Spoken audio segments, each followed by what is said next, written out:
First tonight, if you think documentaries are dry or stuffy, you might want to check out the new documentary produced by Lone Wolf Media in South Portland. It's called The War on Disco, and it will air nationwide on PBS on Monday. This documentary tells two stories. The larger story is of the intense backlash that hit disco in the late 1970s, a backlash fueled by fans of rock and roll who despised disco. The smaller story within that larger narrative has to be seen to be believed. It's about the riot that broke out at a Major League Baseball stadium at an event called Disco Demolition Night, where, as producers Lisa Wolfinger and Rush Denoyer told us, tens of thousands of fans showed up in Chicago to watch disco records get blown up. Well, I had never heard of this, although I lived through the 70s, and it struck me that this was an incredible event that somehow just seemed incongruous. They had the idea of blowing up these disco records, and I thought, that is going to be so cool. It's so crazy that it's hard to believe, but if I can give the quick, short version, a rock and roll DJ in Chicago hated disco, talked about it on the air a lot, railed against disco, came up with the idea in conjunction with the White Sox for Disco Demolition Night. What did people coming to the ballpark that night have to bring? Well, so it was a doubleheader, and they had to pay 89 cents for a doubleheader and bring a record. You have to bring a disco record. And we'll put them all in this big metal bin, roll it out in the center field in between the games, and the pyrotechnics guys would set off explosions underneath the records. Crowd would go crazy. They'd roll the thing off the field. They'd play the second game. No big deal. We'll get back to Disco Demolition Night in a sec, but Rush, this hatred of disco was not uncommon. There were a lot of people who just despised disco. Pretty soon, that phrase came up a lot. I hate disco. I think it sucks, man.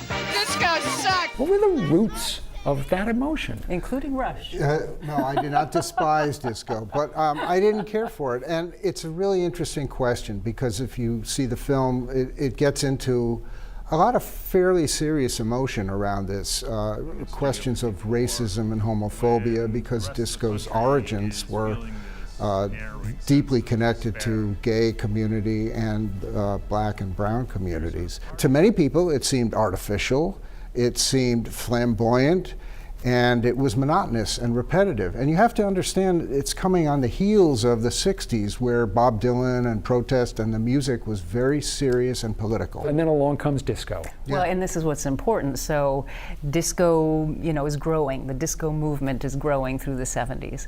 1977 Saturday Night Fever comes out. It is a blockbuster. And now disco is everywhere. Every radio station's playing disco. Mom and dad are dressing up and going to the disco.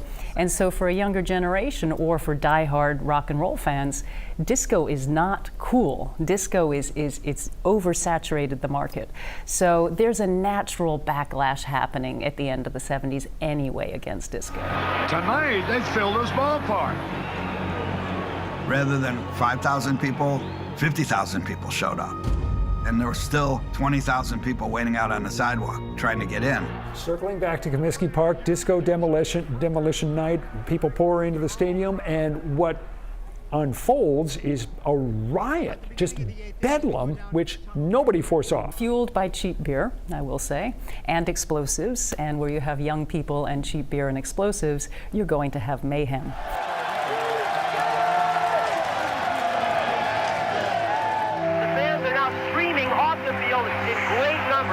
I hope they don't let you people see what's going on here at Comiskey Park.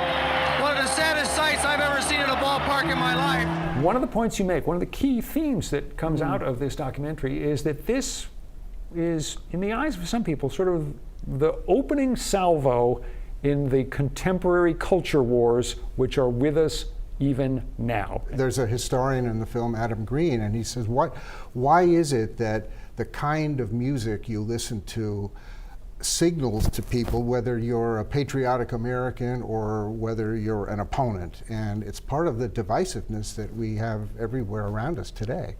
Lisa, Lone Wolf has been producing a lot of documentaries in recent years. Many of them have been about crime. It must have been fun for you to take a dive into disco. Oh my gosh, yes. No murders.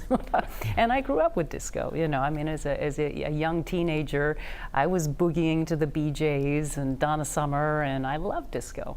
So I was coming to this with a passion for disco, and Rush was coming to it as a musician and a composer and more of a rock and roller, having never particularly cared for the music. And so I think we made a really good team looking at this story.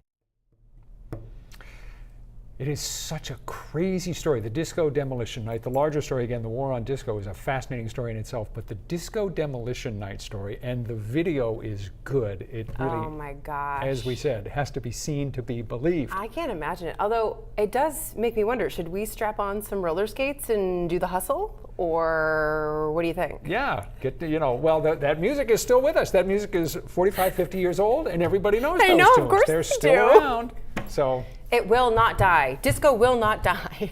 Lisa Wolfiger of Lone Wolf Media produced and directed The War on Disco. Rush Denoyer wrote and produced the film. And it premieres Monday, October 30th at 9 p.m. on the American Experience on PBS. You can find more information in the 207 section of our website or our app.